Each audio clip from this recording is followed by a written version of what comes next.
اسلامی تاریخ 22 جمادی الثانی جد الوداع۔ فتح مکہ کے بعد جب پورے عرب میں مذہب اسلام کی خوبیاں اچھی طرح واضح ہو گئی اور لوگ فوج در فوج شرک و بت پرستی کو چھوڑ کر اسلام قبول کرنے لگے، تو اب وقت تھا کہ حضور اکرم صلی اللہ علیہ وسلم خود عملی طور پر فریضہ حج کو انجام دے کر اسلام کے اس عظیم الشان رکن، اس کی شان و شوکت اور اس کی ادائیگی کے صحیح طریقوں کو بیان فرمائے اور شرکیہ باتوں اور جاہلی رسم و رواج اور عادات سے اسے پاک کر دے۔ چنانچہ رسول اللہ صلی اللہ علیہ وسلم نے حج کا ارادہ کیا اور 25 یا 26 ذی قعدہ 10 ہجری کو ظہر کی نماز کے بعد مدینہ منورہ سے روانہ ہوئے۔ تمام ازواج مطہرات اور سیدہ فاطمہ الزہرا رضی اللہ تعالی عنہا آپ صلی اللہ علیہ وسلم کے ساتھ تھی، اور صحابہ کرام 1 لاکھ سے زائد کی تعداد میں آپ صلی اللہ علیہ وسلم کے ساتھ شریک تھے۔ مقام ذوالحلیفہ میں غسل فرما کر احرام باندھا۔ 4 ذی الحجہ کو اتوار کے دن مکہ مکرمہ پہنچے۔ سب سے پہلے خانہ کعبہ کا طواف کیا اور صفا و مروہ کی سعی فرمائی، اور 8 ذی الحجہ سے حج کے ارکان کو ادا کرنا شروع فرمایا۔ یہ آپ صلی اللہ علیہ وسلم کی مبارک زندگی کا آخری حج تھا، اسی لیے اس کو حجۃ الوداع کہا جاتا ہے۔ اللہ کی قدرت، انسان کا سر قدرت کا شاہکار۔ انسان کے سر کو دیکھیے کہ اللہ تعالیٰ نے کیسا گول اور خوبصورت بنایا، اور اس میں پورے جسم کے قیمتی خزانے چھپا رکھے ہیں۔ انسان کا سر 55 ہڈیوں سے جڑا ہوا ہے۔ تمام ہڈیاں ایک دوسرے سے جدا ہیں، سب کی شکلیں الگ الگ ہیں۔ 6 ہڈیاں کھوپڑی کے حصے میں ہیں، 24 اوپر کے جبڑے میں اور 2 نیچے کے جبڑے میں، اور باقی دانت میں۔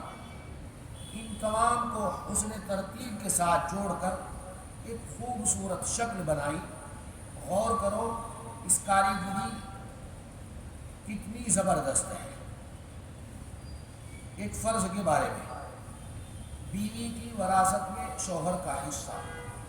قرآن کریم میں اللہ تعالیٰ فرماتے ہیں تمہارے لیے بیویوں کے چھوڑے ہوئے مال میں سے آدھا حصہ ہے، جبکہ ان کی کوئی اولاد نہ ہو، اور اگر ان کی اولاد ہو تو تمہاری بیویوں کے چھوڑے ہوئے مال میں 1/4 حصہ تمہیں ملے گا، ان کی وصیت اور قرض ادا کرنے کے بعد ملے گا۔ ایک سنت کے بارے میں، سونے سے پہلے بستر جھاڑ لینا۔ میرے آقا صلی اللہ علیہ وسلم کا احسان مانیے کہ آپ نے سونے سے پہلے بھی بستر کو جھاڑنے کا حکم فرما دیا۔ حضرت ابو ہریرہ رضی اللہ تعالیٰ عنہ فرماتے ہیں کہ رسول اللہ صلی اللہ علیہ وسلم نے فرمایا جب تم میں سے کوئی بستر پر آئے تو اسے کسی کپڑے سے جھاڑ لے، اسے نہیں معلوم کہ بستر میں کیا ہے۔ کوئی زہریلی چیز بھی ہو سکتی ہے جو ہم کو ڈس سکتی ہے، اذیت پہنچا سکتی ہے، اس لیے اپنے بستر کو پہلے ہی صاف کر لے سونے سے پہلے۔ ایک اہم عمل کی فضیلت، جنت میں داخل کرنے والی چیز۔ رسول اللہ صلی اللہ علیہ وسلم سے پوچھا گیا کہ لوگوں کو سب سے زیادہ جنت میں داخل کرنے والی کیا چیز ہے؟ آپ صلی اللہ علیہ وسلم نے فرمایا اللہ سے ڈرنا اور اچھے اخلاق۔ اور سب سے زیادہ آگ میں داخل کرنے والی چیز کے بارے میں سوال کیا گیا تو آپ صلی اللہ علیہ وسلم نے فرمایا منہ اور شرمگاہ۔ ایک گناہ کے بارے میں، ازار پائجامہ یا پینٹ ٹخنے سے نیچے پہننے والا رسول اللہ صلی اللہ علیہ وسلم نے فرمایا جو شخص غرور اور تکبر میں اپنے ازار کو، اپنے پائجامے کو ٹخنے سے نیچے لٹکائے گا، یا اس کی پینٹ ہو ٹخنے سے نیچے ہوگی، اللہ تعالیٰ قیامت کے دن اس کی طرف رحمت کی نظر سے نہیں دیکھے گا۔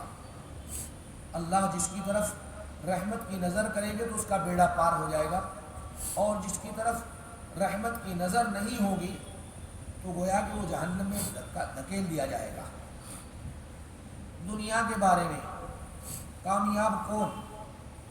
رسول اللہ صلی اللہ علیہ وسلم نے فرمایا کامیاب ہو گیا وہ شخص جس نے اسلام قبول کیا اور اس کو ضرورت کے بقدر روزی ملی، اور اللہ تعالیٰ نے اس کو دی ہوئی روزی پر قناعت کرنے والا بنا دیا، یعنی صبر کرنے والا۔ آخرت کے بارے میں اہل جنت کا اعزاز و اکرام، قرآن میں اللہ تعالیٰ فرماتے ہیں یقیناً نیک لوگ آرام میں ہوں گے، مسحریوں پر بیٹھے ہوئے نظارہ کر رہے ہوں گے، تم ان کے چہروں سے جنت کے عیش و آرام کا اندازہ کر لو گے۔ ان کو سیل بند خالص شراب پلائی جائے گی جس کا قرآن کے اندر ذکر ہے، شراباً طہورا، اس پر مشک کی مہر لگی ہوئی ہوگی۔ ایسی پاکیزہ شراب کے لیے رغبت کرنے والوں کو رغبت کرنی چاہیے۔ اس شراب میں تسنیم کے پانی کی ملاوٹ ہوگی، وہ ایک ایسا چشمہ ہے جس میں سے نیک بندے پئیں گے، جس کا نام تسنیم ہے۔ طب نبوی سے علاج، گائے کے دودھ کا فائدہ، رسول اللہ صلی اللہ علیہ وسلم نے فرمایا گائے کا دودھ استعمال کیا کرو، کیونکہ وہ ہر قسم کے پودوں کو چرتی ہے، کھاتی ہے، اس لیے اس کے دودھ میں ہر بیماری سے شفا ہے۔